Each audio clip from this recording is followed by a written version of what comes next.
অৱশেষত সমগ্ৰ অসমবাসী ৰাইজৰ কাষত ক্ষমা প্ৰাৰ্থনা সদ্য কংগ্ৰেছ নেতা ৰেজাউল কৰিম চৰকাৰৰ তেওঁ যোৱাকালি কৰা মন্তব্য ৰাজহুৱাভাৱে উঠাই লয় আৰু দুখ প্ৰকাশ কৰে তেওঁ সংবাদ মাধ্যমৰ আগত কয় সামাজিক মাধ্যমত যিটো প্ৰচাৰ হৈ আছে সেইটো কোৱাৰ উদ্দেশ্য মোৰ নাছিল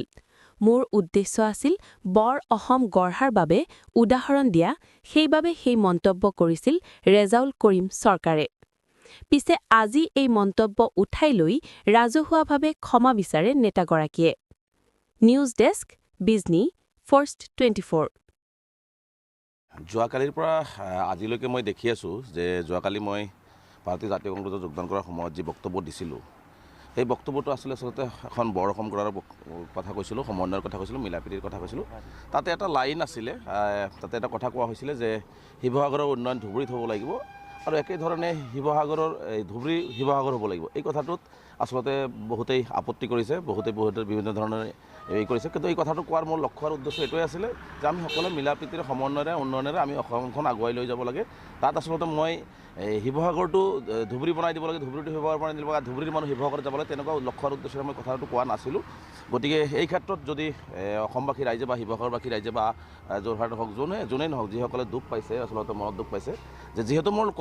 কোৱাৰ লক্ষ্যটো আছিল উদ্দেশ্যটো আছিল এটা সমন্বয় কৰাৰ আৰু মই সেই উদ্দেশ্যৰেই কৈছিলোঁ মই তেনেকুৱা কোনো মনোবৃত্তি লৈ পেলাই এই কথাটো কোৱা নাছিলোঁ তাৰো তথাপিও যদি কোনোবাই মনত দুখ পাইছে মনত আঘাত পাইছে গতিকে মই মোৰ বক্তব্যৰ সেই লাইনটো মই উদ্ধৃত কৰিছোঁ আৰু মই সকলোৰে ওচৰত দুখ প্ৰকাশ কৰিছোঁ মানে ক্ষমা বিচাৰিছোঁ যাতে এই বস্তুটো লৈ আৰু আপোনালোকে ধৰি নাথাকে গতিকে মোৰ কোৱাৰ উদ্দেশ্য আৰু লক্ষ্য হৈছে সমন্বয় কৰা বৰ অসম কৰা সকলোৱে মিলাপ্ৰীতিৰে অসমখন আগুৱাই লৈ যোৱা আমাৰ হিমন্ত বিশ্ব শৰ্মা ডাঙৰীয়া আৰু বিজেপি আৰু তেওঁৰ IT চেল আৰু 15টকীয়া ভক্ত যিসকলে যোৱাকালিৰ পৰা আজিলৈকে মুখ্যমন্ত্ৰী নিজেও যি ধৰণে নিকৃষ্ট মানসিকতাৰে তেওঁ ইমান তলৰ খাপৰ বক্তব্যবিলাক দি আছে তেওঁ যেনেকুৱা ধৰণে আচলতে কথাবিলাক লৈ গৈ হিন্দু মুছলমান কৰিব বিচাৰিছে বা উজনি নামনি কৰিব বিচাৰিছে আচলতে এইটোতে বুজা যায় যে হিমন্ত বিশ্ব শৰ্মা ভয় আৰু শংকাত তেওঁ শংকিত হৈছে আচলতে আৰু এনেকুৱা নিম্ন খাপৰ বক্তব্য আমাৰ পৰা নাযায় আমাৰ পৰা কেতিয়াও নহয় কিন্তু আচলতে মুখ্যমন্ত্ৰী হিমন্ত বিশ্ব শৰ্মা ডাঙৰীয়াৰ পৰা বা তেওঁলোকৰ মন্ত্ৰী তেওঁলোকৰ বিধায়ক তেওঁলোকৰ তলৰ যিবিলাক নেতা আছে তেওঁলোকৰ পৰাহে আচলতে এনেকুৱা বক্তব্য আমি আচলতে অসমবাসী ৰাইজে আচলতে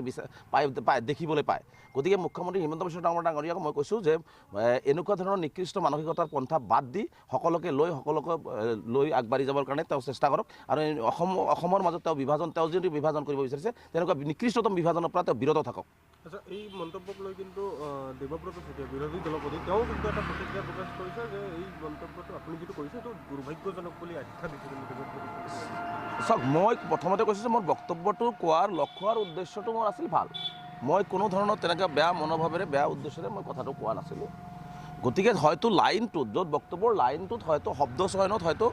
অকণমান ইফাল সিফাল হৈছে এইটো মই স্বীকাৰ কৰিছোঁ যে নহয় মই এনেকুৱা ধৰণৰ শিৱসাগৰৰ উন্নয়ন ধুবুৰীত হ'ব লাগে বা ধুবুৰীটো শিৱসাগৰ হ'ব লাগে এই কথাটোতো সকলোৰে আপত্তি আহিছে আৰু সকলোৱে এই কথাটো কৈছে হয়তো মই কথাখিনি কওঁতে মই ৰাজনৈতিক কথাটো যিটো মই নতুন আৰু ৰাজনৈতিকভাৱে মই প্ৰথমবাৰৰ কাৰণে বক্তব্য দিছোঁ গতিকে শব্দৰ চয়নত হয়তো এই কথাটোৰ ইফাল সিফাল হ'ব পাৰে কিন্তু আপুনি যদি সামগ্ৰিকভাৱে আপুনি কথাখিনি বুজি লয় বা মোৰ বক্তব্য সম্পূৰ্ণখিনি বুজি লয় মোৰ কথাটোৱে আছিলে সমন্বয় মিলাপ্ৰীতি আৰু বৰ অসম গঢ়াৰ কথা গতিকে সেই শব্দটো যিহেতু সকলোৰে আপত্তি আহিছে সকলোৱে যিহেতু বহুতেই দুখ পাইছে বা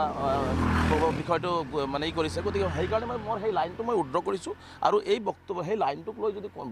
যিসকলে দুখ পাইছে বা বেয়া পাই আছে বা মোক ভুল বুজি আছে গতিকে মই তেখেতসকলৰ ওচৰত দুখ প্ৰকাশ কৰিছোঁ অসমবাসীৰ ওচৰত দুখ প্ৰকাশ কৰিছোঁ আৰু মই ক্ষমা বিচাৰিছোঁ গতিকে স্পষ্ট কথা এইটো যে মোৰ মূল লক্ষ্য আৰু উদ্দেশ্য আছিলে যে আচলতে সমন্বয় কৰা বৰ অসম কৰা আৰু সকলো জাতি জনগোষ্ঠীৰ মাজত শদিয়াৰ পৰা ধুবুৰীলৈকে পাহাৰৰ পৰা ভৈয়াম ব্ৰহ্মপুত্ৰ সকলোৱে মিলিজুলি আগবাঢ়ি যোৱাটো